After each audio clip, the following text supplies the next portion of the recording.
तुम्हारा हमारा। अगर न मिलते इस जीवन में लेते जन्म दोबारा, जन्म जन्म का साथ है तुम्हारा हमारा, तुम्हारा हमारा। हेलो दोस्तों, स्वागत है मैथ्स म्यूजिक में। आज हम एक अच्छे टॉपिक लेकर के आए हैं, लेव वाइगोत्स्की। उसके बारे में हम लोग अच्छी तरह से पढ़ेंगे। दोस्तों, जीन पियाजे के बारे में हम इसे पहले वाले वीडियो में बताए हैं। उससे अगला है लेव वाइगोत्स्की। आज इन्हीं के बारे में हम लोग अच्छी तरह से पढ़ेंगे। दोस्तों, जिस तरह से जीन पियाजे कुछ ऐसे ऐसे शब्द दिए थे जिस शब्द को हम लोग एक एक पॉइंट बना करके पढ़े थे, उसी तरह से लेव वाइगोत्स्की भी अपनी तरह से कुछ ऐसी अवधारणा है, उसका कुछ शब्दावली है, कुछ ऐसा शब्द है जो अच्छी तरह से बताए हैं और बहुत फेमस हुए हैं पूरे। उसी शब्द को आज हम लोग अच्छी तरह से पहले जानेंगे, उसके बाद उसके बारे में पढ़ेंगे। तो सबसे पहले है दोस्तों लेव वाइगोत्स्की, जिन्होंने जो रूस का एक महान मनोवैज्ञानिक है, और इन्होंने अपने शब्द में पहला शब्द है उसका MKO। इसका अर्थ हम जानेंगे अच्छी तरह से दोस्तों। देखिए दोस्तों, MKO इसका पूरा फुल फॉर्म नाम होता है दोस्तों मोर नॉलेज अदर। MKO का पूरा फुल फॉर्म नाम क्या होता है दोस्तों? मोर नॉलेज अदर, जिसको हिंदी में कहा जाता है ज्यादा ज्ञानी दूसरा, ज्यादा ज्ञानी दूसरा। दोस्तों, अगर किसी को हम शिक्षा देंगे यानी पढ़ाएंगे या कोई भी जानकारी देंगे, तो इसका मतलब ये होता है कि चाहे किसी उस बच्चा से उसको ज़्यादा जानकारी होना चाहिए। कहने का मतलब ये है कि बच्चा को जानकारी कौन देता है? चाहे उससे ज़्यादा उसका शिक्षक होता है, या उसके माता होता है, या पिता होता है, या उसका सहयोगी भी हो सकता है जो उससे ज़्यादा जानकारी प्राप्त करे। इसलिए लिखा है दोस्तों ज़्यादा ज्ञानी दूसरा था। ज़्यादा ज्ञानी दूसरा चाहे उसका शिक्षक हो सकता है, या माता हो सकता है, या पिता हो सकता है, या सहयोगी हो सकता है, कोई भी वयस्क हो सकता है जो उससे ज़्यादा जानता हो। जैसे हम ही लोग जब किसी को बच्चों को पढ़ाते हैं दोस्तों, तो सबसे पहले हम लोग अच्छी तरह से क्या कहते हैं, तैयारी कर लेते हैं, पढ़ लेते हैं, उसके बाद ही किसी बच्चों को पढ़ाते हैं। तो वही है दोस्तों MKO, यानी कि मोर नॉलेज अदर, ज्यादा ज्ञानी दूसरा। ये वर्ड जो है वाइगोत्स्की के मुंह से निकला है MKO। इसको अच्छी तरह से जानेंगे दोस्तों। उसके बाद है पार, ढांचा, मचान, सहारा देना। ये एक ही चीज है दोस्तों, चाहे एक ही मतलब शब्द का नाम है, चाहे पार बोलिए, या ढांचा बोलिए, या मचान, या सहारा। चार गो वर्ड है दोस्तों, इसका बहुत सारा नाम होता है दोस्तों। ये लेव वाइगोत्स्की का जो वर्ड है दोस्तों, ये पार, ढांचा, मचान, सहारा देना, इसको इंग्लिश में स्कैफोल्डिंग कहा जाता है दोस्तों। इसको इंग्लिश में क्या कहा जाता है?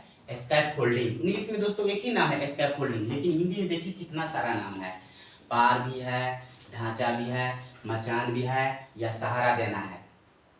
ये सब जो है सो लेव वाइगोत्स्की का कुछ ऐसा वर्ड है दोस्तों जो पूरी फेमस है और बराबर क्वेश्चन पूछा जाता है दोस्तों। इस दोनों में डिफरेंट समझना रहता है किसी भी व्यक्ति को।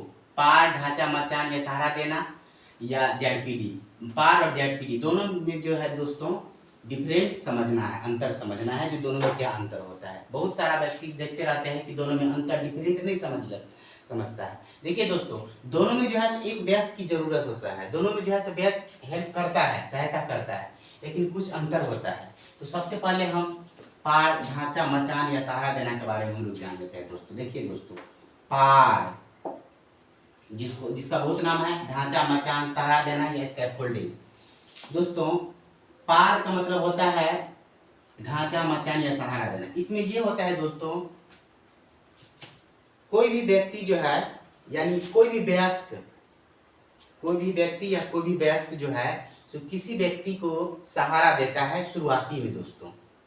शुरुआती में जब कोई सहारा देता है तो वो पार कहलाता है। जैसे मान लीजिए छोटा सा बच्चों को जो है सिखाते हैं दोस्तों, तो शुरुआती में क्या करते हैं, जैसे कि क सिखाते हैं, तो क सिखाते हैं सबसे पहले क्या करते हैं, इस तरह से सिखाया जाता है दोस्तों, इस तरह से इस तरह से डॉट डॉट करके ऐसे कर देते हैं शिक्षक। उसके बाद कहते हैं बच्चों को इसको सीखो, तो बच्चों जो है इस पर जैसे करके हाथ चलाते हैं दोस्तों, इस तरह से हाथ चलाते हैं। तो ये हुआ दोस्तों पार, इसको पार कहेंगे दोस्तों। हम लोग देखे हैं कहीं पर मजदूर सब जो है सो क्या कहता है, घर बनाता है, मतलब घर बनाता है ईंट का या कुछ भी बनाते हैं, तो उसमें क्या देखते हैं कि उसका कुछ सहारा रहता है, जैसे कि नीचे तक तो अच्छी तरह से जोड़ लेगा, लेकिन ऊपर मतलब जोड़ने के लिए क्या करता है, एक तो जो है टेम्पोररी जो है सो क्या करता है, टूटा उटा गाड़ करके, बांस और गाड़ करके एक तो सहारा ऐसे करके गाड़ते हैं। तो ये जो है टेम्पोररी है दोस्तों, इसको इसी को मचान कहते हैं।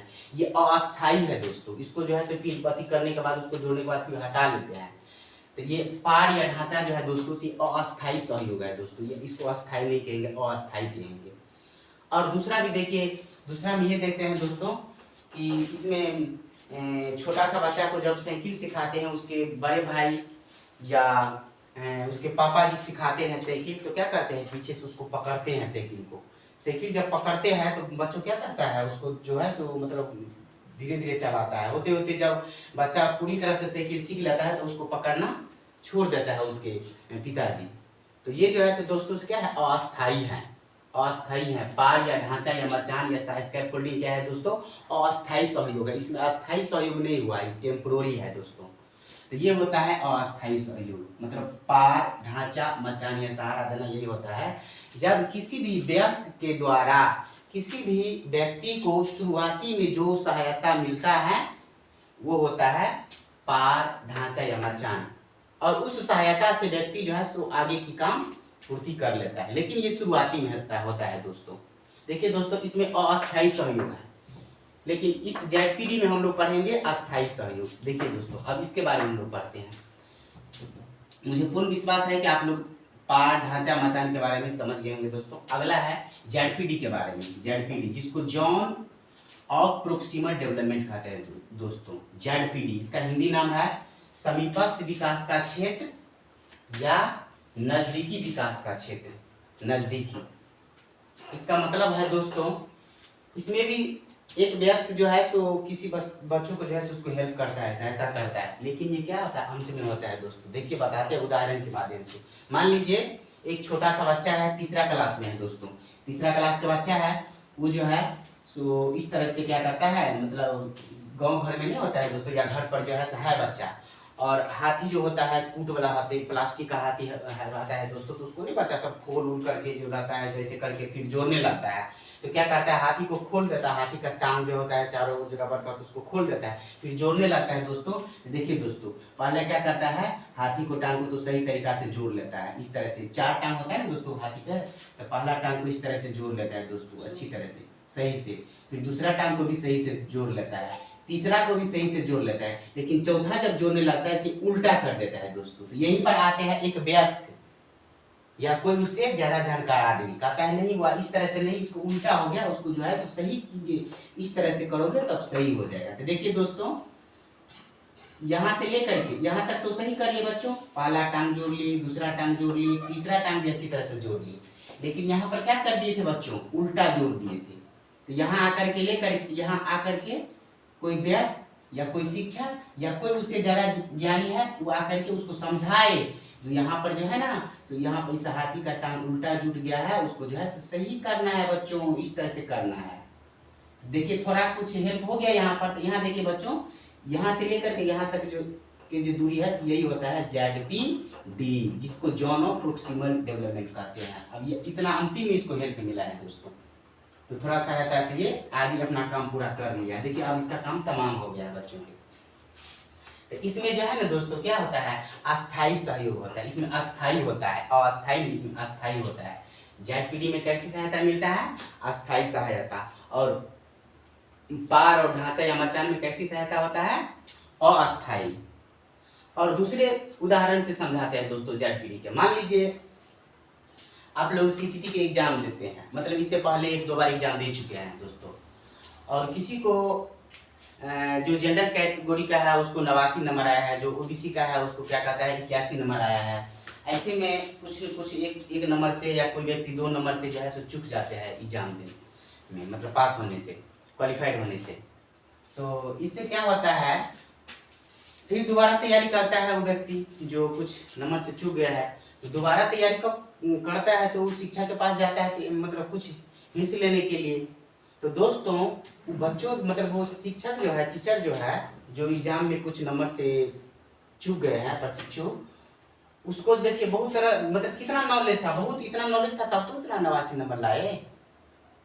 अपने से एग्जाम जो दिए थे तो इतना 89 नंबर या 81 नंबर 75 नंबर लाए, तो उसको इतना नॉलेज था, लेकिन थोड़ा कुछ उसको हिंट्स मिल गया। अंतिम में शिक्षक के पास गया, फिर से ट्यूशन ज्वाइनिंग कर लिए, उसके बाद फिर से पढ़ाई किए, और उसके बाद जो है अब जो है उसके स्कोर तक शिक्षक पहुंचा दिए, मतलब क्वालिफाइड कर गए। तो देखिए अंतिम में उसको कुछ हेल्प हुआ, तो ये होता है जेडपीडी, थोड़ा कुछ अंतिम हेल्प मिला दोस्तों। जैसे मान लीजिए हमको अभी यहाँ से लेकर के दरभंगा जाना है दोस्तों, तो दरभंगा जाएंगे यहाँ से, तो मान लीजिए बरेली चौक से लेकर के फुलपरास तक जो है तो अपने आप चले गए।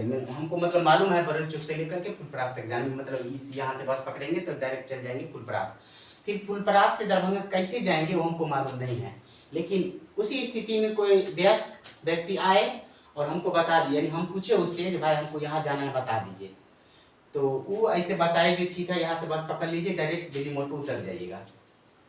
तो फुलपरास से लेकर के और दिल्ली मोड़ के बीच के जो दूरी है दोस्तों, तो इसी को जेडपीडी कहेंगे। क्यों? क्योंकि ये वयस्क जो है अंतिम में इसको हेल्प कर दिए, तो ये होता है दोस्तों जेडपीडी। ये जो है अस्थायी सहयोग हुआ, उसको अस्थायी सहयोग किया, लेकिन इसमें जो है अस्थायी होता है दोस्तों। बहुत बार क्वेश्चन आए हैं इस लेव वाइगोस्की से दोस्तों। लेव वाइगोस्की जो है हम पहले बता दिए हैं कि ये महान मनोवैज्ञानिक है, रशियन है, रशियन का मतलब रूस का मनोवैज्ञानिक है दोस्तों।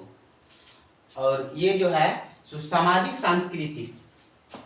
सांस्कृतिक विकास पर महत्वपूर्ण बल दिया है, जिसको पारस्परिक संबंध कहते हैं, समाज पर ज्यादा फोकस किया है। इसका कहना है कि बच्चों जो है समाज के द्वारा सीखता है, समाज में रहता है, एक दूसरे से सीखता है, बोली भाषा सीखता है, बातचीत सीखता है, हर चीज जो है समाज में विकास होता है बच्चों का।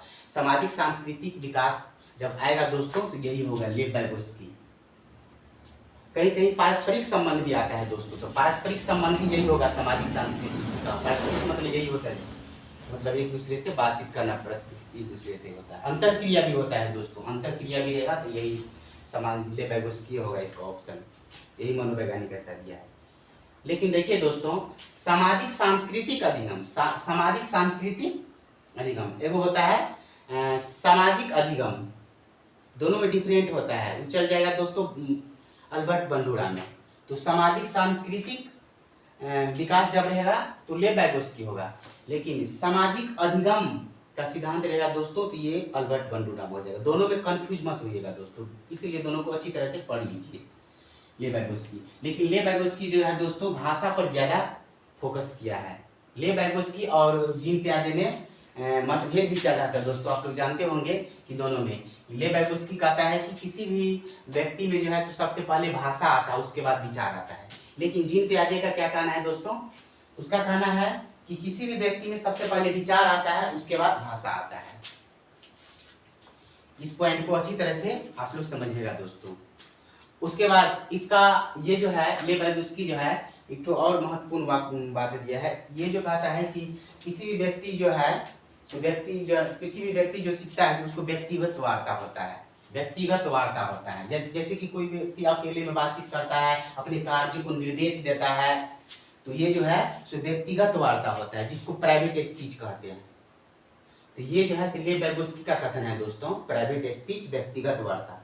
लेकिन यही पर अगर लिखा रहेगा इगोसेंट्रिज्म, आत्म केंद्रित, तो ये हो जाएगा दोस्तों जीन पियाजे में चल जाएगा। ये दोनों में डिफरेंट समझिएगा दोस्तों। प्राइवेट स्पीच जिसको व्यक्तिगत वार्ता कहते हैं, ये सब किसने दिया है?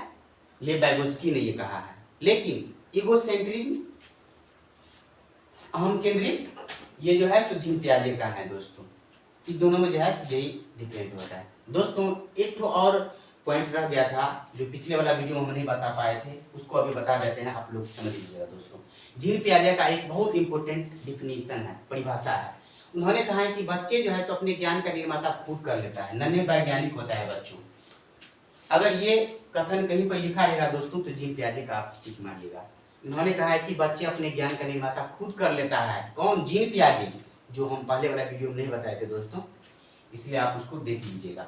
बच्चे अपने ज्ञान का निर्माता खुद होता है, अपने ज्ञान का निर्माण कर लेते हैं। मतलब नए नई चीज को जो है तर्क वितर्क करने लगता है, सोचते रहते हैं बच्चों, प्रैक्टिकल करके देखता है बच्चों। ये जीन पियाजे का कथन है। मान लीजिए किसी को क्या कहता है, कोई जो है गिलास में दूध दे दीजिए, ठीक है, उसको कह दीजिए जो बच्चों इस गिलास में गर्म दूध है, आप उसको मत लीजिए, नहीं तो थोड़ा गर्म लगेगा, पक जाइएगा। लेकिन वो ऐसा नहीं समझेगा जब तक उसको प्रैक्टिकल नहीं करेगा। उसको जाएगा ऐसे टच करने के लिए, जो इसको टच करेगा तो उसको पूरी एकदम जलन होगा, रोने लगेगा, तब वो समझेगा, प्रैक्टिकल कर लेगा, खुद करके सीखे। कहने का मतलब खुद अपने ज्ञान का निर्माण किया। ये जीन पियाजे का कथन है। इसलिए कहा है कि बच्चे अपने ज्ञान का निर्माता खुद होता है, खुद अपने ज्ञान का निर्माण करते हैं, नन्हे वैज्ञानिक होता है बच्चे। दोस्तों तो आज हम ले बैगोस्की का एक महत्वपूर्ण शब्दावली अवधारणा बता दिए हैं, जो MKO मोर नॉलेज अदर, जिसका हिंदी होता है ज्यादा ज्ञानी दूसरा, और अगला है पार ढांचा मचान सहारा देना, जिसको इंग्लिश में स्कैफोल्डिंग कहते हैं। उसके बाद ZPD zone of proximal development, जिसको हिंदी में क्या कहा जाता है दोस्तों, समीपस्थ विकास का क्षेत्र या नजदीकी विकास का क्षेत्र। इस तीनों पॉइंट को हम अभी बता चुके हैं दोस्तों। इसको अच्छी तरह से आप लोग तैयारी कर लीजिएगा। 100% जो है सो CTT एग्जाम में बराबर पूछा जाता है दोस्तों। अगले वीडियो में हम बताएंगे और डिटेल्स में इसी के बारे में, और जीन पियाजे के बारे में भी जो कुछ रह गया उसको अच्छी तरह से समझाएंगे। आज इतना ही तक रहने देते हैं दोस्तों। अगर अच्छा लगा होगा वीडियो तो आप लोग लाइक कर दीजिएगा, सब्सक्राइब कर दीजिएगा दोस्तों। धन्यवाद। जय हिंद, जय भारत।